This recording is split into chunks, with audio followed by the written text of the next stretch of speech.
Hello, and on this week's episode of the CLFL podcast, that's a great start. All right, we're rolling. Your CrossFit questions about the CrossFit Open. We just finished 2000. Welcome to the CFL podcast. On this week's episode, I'm your new host. My name's Albert, and this is my co-host, Matt. This week, we're talking about 18.2. Nice. Yeah, I couldn't even get that out. Okay, so 18.2, we just finished it last night. Friday Night Lights. Albert is back. Original co-host is back. Grace is here. She's just offset. You can't see her. What up? All right. She wasn't supposed to talk, but apparently we can't keep her down. Yeah. All right. Over here. Yeah. Okay, so we just finished 18.2, and I know what you guys are thinking. Oh, I need to get stronger. And maybe you're thinking you need to move faster on the burpees. But for a lot of us, we ran into a problem with the clean, right, at the end of it. And just going into a little detail about the workout, a lot of us see it as like a conditioning piece and then a like heavy lift at the end. And really what it is it's testing your body's ability to flush lactic. It's a lactic threshold test. So they have inside the 12 minutes, you try to go as fast as you can through the workout, right? That builds up the lactic. Dave Castro in his Evil Genius did the 1, 2, 3 leading up to 5 to trap you into going fast to build up more lactic in the body. So by the time you reaches round 7, 8, 9. Oh, yeah. Right? Your legs are fired up. Yeah. Back's a little fired up. You're out of breath.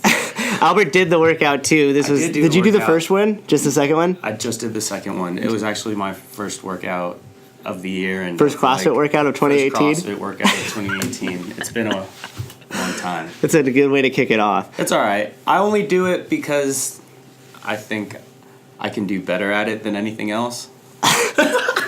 Okay. I mean, I'm not going to be good at toes to bar, and that's not... Oh, it was your wheelhouse workout? Yeah, it's a wheelhouse workout. Okay, yeah, and everybody would agree because it has to clean at the end, but you got to get there to clean it first, and you did. That's true. But you were probably feeling the effects of the buildup of lactic, right? So what it tests is how fast you could go through the workout, your body fills with lactic, and then it tests how well does your body manage that, how well does it flush it and then recover enough for you to be able to lift a heavy barbell or a relatively heavy barbell. And for most of us overall, we did really good because somebody knows how to train that. That was good. Yeah, I've snuck that in there. Like Kudos to myself. Surprised themselves. Oh, for sure. They definitely felt like getting through the whole ladder wasn't as bad, and they had a lot more time than they think they had. Yeah. So that's good prepping on their half. Yeah. And lots of like heavier weight than you would have like thought got lifted too. Oh, there was a lot of PRs last time. Yeah, it was really cool. Like a lot of people PR'd or got really close to their PR. So shout out to anybody that PR'd on the clean at the end of that workout. And then some people are wondering what went wrong, right? Like maybe you got there, you had some time, and then your clean looked like this. Ugh, bad. We'll edit that in. They'll see it later. Okay. And then don't judge me. We have an audience today. You guys can't see them, but they're just offset there. All right. And you're wondering how we get better at that, right? So you have a couple questions that was asked afterwards. Yeah. So we'll get into some questions, and this is kind of pertaining to the clean a little bit, to weightlifting, and also it ties in well with the finish of 18.2. Yeah. A lot of people had questions on their clean and what they can do better to... or make their clean better, what they can do to make their clean better. So one question we had is, I tend to move forward when I stand up out of my clean. Like you're in your front rack and your back starts to dip forward as you're coming up. So the question is, what can I do to not lean forward as much when I come up out of my clean? Suck less. No, I'm just kidding. Go ahead. That's definitely not true. You can still suck and be good at clean. Yeah. So a good answer to that is improving your... Oh, goodness. I just blanked out. That's what a microphone and staring at a GoPro will do to you. Yeah. It's all right. I've had 8 episodes of experience. So... back online. I'm basically a pro here at this point. So what you can do is improve the strength of your posterior chain, especially... What's your posterior chain? Posterior chain would be the back side of your body, the muscles in the back side of your body. Your butt and back. So and you're also talking about... Yeah. Sorry. the big and little muscle groups of the back, low back, and back of your legs, like hamstrings and things like that. So what you want to do, I recommend, is a lot of body weight and band movements in order to strengthen the muscles that stabilize your back.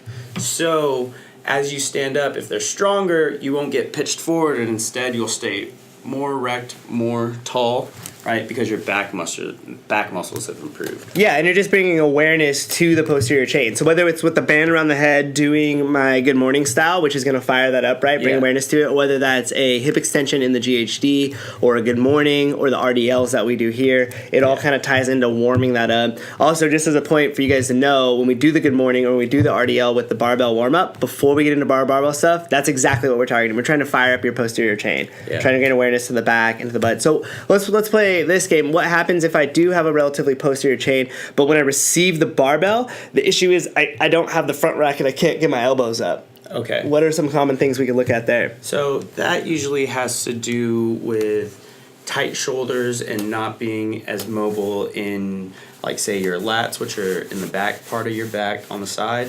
and maybe tight or locked up delts. So, like, the muscle that covers your shoulder and are in the front and back of your shoulder. So in order to improve that, what you want to do is work on holding the bar with as many fingers as possible. That way your lats can, or your back can loosen up a little bit more, and you're able to have more control over the bar because you have more fingers. So you mean I should actually just try? Yeah. But what if it hurts? Oh, it's going to be uncomfortable a little bit. What? Uncomfort? Yeah. So all you have to do is practice a little bit over time, and eventually, if you keep it consistent, the mobility in your shoulder will improve. Yeah, and I say this all the time. Like, you see people, they don't get it. They say, oh, but it hurts. And I'm like, yeah, because you lack the mobility in your shoulder and your lat. Yeah. And the only way that's going to fix that problem, guys, is if you actually work to fix the problem. Showing up and then seeing that it's a front rack again and then just complaining about it, like, is not a good strategy, right? So work it often. We could roll out the tricep, which also explains to it, right? We could hit the lat, like you were saying. We could actually make an attempt to grip the bar and then roll the hands up, even if it causes discomfort, because so does couch stretch, but we don't like half-ass that. So same thing with the barbell. Hey, and guess what? It's like we almost planned for it, because layering off on the barbell, we have our RDLs for the posterior chain to fire up, and then we have our elbow rotations, which quickly turn into talking to a friend and just doing this, right? But if I actually grip the bar, I rotate it up into the outside and down and up and keep that bar square across my chest while I do it, then I'm actually going to make an improvement. It's like we've almost thought about these things and then did it. It's just sometimes when people don't get result right away, they start to go, oh, it didn't work for me. It's like, no, bro, you just got to keep doing it, right? Like, it doesn't just happen overnight. The mobility takes a process. Definitely. And it's a good thing you brought up shoulder pain, because that's just another common joint that people tend to have a lot of pain with. And another good question I had is, people tend to have a lot of knee pain. Right. And usually, or I'd say maybe 80 to 90% of the people out of the day sit a lot, and that contributes to a lot of knee pain. So if you sit a lot and you have knee pain, that usually means that your hamstrings, which are on the back part of your leg, are a little bit more inactive than your quads, and your quads are working super hard all the time because you're sitting and your knees are bent and your hips are bent. So that pulls on the tendons on the top of your knee, your kneecap, and that's usually what contributes to the knee pain. Yeah, so you mean to figure, like, if I'm sitting and I'm turning off the posterior chain all day, and I'm also at the computer with the rounded shoulders, tightening the front of the shoulder in the thoracic spine, then I'm just getting this whole entire mesh of terrible movement where I'm basically in this, like, huddled, hunched over position. Like this. Yes. And then that's why my clean looks like this, like a dog pooping in a park. That's why you have a hard time opening up your shoulders. And that's why you have a hard time bending your knees down, squatting all the way down. So to improve that, what you want to do is reverse that pretty much. You want to deactivate your quads. You want those to calm down and be loose, and you want your hamstrings to be tighter. that should reverse the knee pain. So I recommend, a lot of people ask, well, how do I do that? So a lot of people need to roll out their quads. It's definitely painful. It's uncomfortable, just like trying to work on a better front rack position. Yeah. Just like the workouts we do. Yeah, they're tight. So it's going to take a lot of force and pressure to flatten, or not flatten them out, but stretch them out and break up the adhesions. Yeah, and if you guys watched last week's episode or 2 weeks episodes ago, where we actually talked about the adhesions that form from sitting, from the muscle turning off, right? It gets tight, and then the only way you could go back in there is to restore blood flow, restore hydration by breaking that sucker up with the foam roller, like you're saying, right? Then again, loosening up the quads a little bit, and then going in and firing up the posterior chain. Exactly. And then once you're able to loosen up those quads, you want to activate the hamstring. So laying down on your belly in a prone position, doing some hamstring curls, maybe adding some resistance in order to get those muscles firing a little bit more. And then, because the quads are also attached to the knee but go up to the hip, you got to work on the muscles in your hip too. So like your psoas muscles, hip flexors. So you have to take time to roll those out as well, because that's in the front, and that also contributes to the tightness or deactivation of muscles in the back. Yeah, and if you guys notice, we always like circle around to the same common theme, which is like, if you want to perform better, you have to go back to mechanics, right? You have to have the body move in the correct way. Everything needs to be firing. The whole system needs to be working as a system, rather than some muscles firing and some not, just because we're lazy and didn't stretch them out or do the due diligence after the workout on the foam roller or on the lacrosse ball to prepare ourselves, right? Yeah. Like we hear it all the time. It's like, oh, I want to get better, and I want to be, and maybe some of you guys even want to be competitive, or like, how do I do this or how do I do that? Or we'll come in and we complain about the soreness, right? And the thing is like, if we're giving you the tools here to do it, you have to execute on it. Like you have to do the stuff with the foam roller. You have to roll the quads before the class. You got to kind of get in there and take a little bit of accountability for your situation and really work towards it. And if you don't know, like A, we have the podcast we're telling right now, and B, we're here all the time, so you could just ask, right? Ask us questions all the time. We'll bring up these questions on the podcast. On the podcast. All right, what else do we have? Was that majority of them that we covered there? Yeah, I think that was pretty much it. Stretch the wrist. Yeah, and like the wrist is basically a function of the system of the shoulder, like Albert was talking about earlier. Like 9 times out of 10, we're holding the pressure in the wrist due to the fact that everything upstream, the tricep, the lat, the shoulder, is actually tighter. So then we're just compensating by trying to be really strong here and holding it up rather than allowing the flexibility for it to set into place. Using the bigger muscles to take over rather than the muscles in your wrist or your hand. Yeah, exactly. So as we go through, like, you guys just need to keep working on it. Like when we put the stuff, and I see it all the time in the classes, like, okay, go through the RDLs, go through the elbow rotations and stuff like that. And it's because we do it all the time that people start to get complacent. But if you understand the importance of those and why we do them every time, and you really take the time to do them correctly, in no time at all, you'll start to build up on that. The days pass, the weeks pass, the months pass, and all of a sudden now you're better than where you ended up starting with just following along what we're already providing, but just get the most out of it. Exactly. Yeah. So okay, let's go back to 18.2. Do you remember your time on the workout portion? Of course I remember. What was your time? I got 9:10. 9:10. That's actually really impressive. And I was just happy because I didn't die and I had enough time to take at least 2 or 3 cleans. Yeah, Grace is pointing at herself. She's saying he beat her. He beat Grace. That's right. Oh, it's on there now. I don't do CrossFit and I beat Grace. If you want to get better at weightlifting, you'll get better at CrossFit. So what was your clean? You hit 2, right? You hit one after the time. I made 225 first. Okay. And then I jumped to 315. And who does that? And I missed the first one and then made the second one. And then when the time was up, I cleaned 335. which just a casual 335. Which is nice because I've been like on the injured side, and that's probably like the heaviest I've cleaned since I've gotten injured. And after your first CrossFit workout, yeah. Some might say if Albert did CrossFit all the time, he could be really, really good.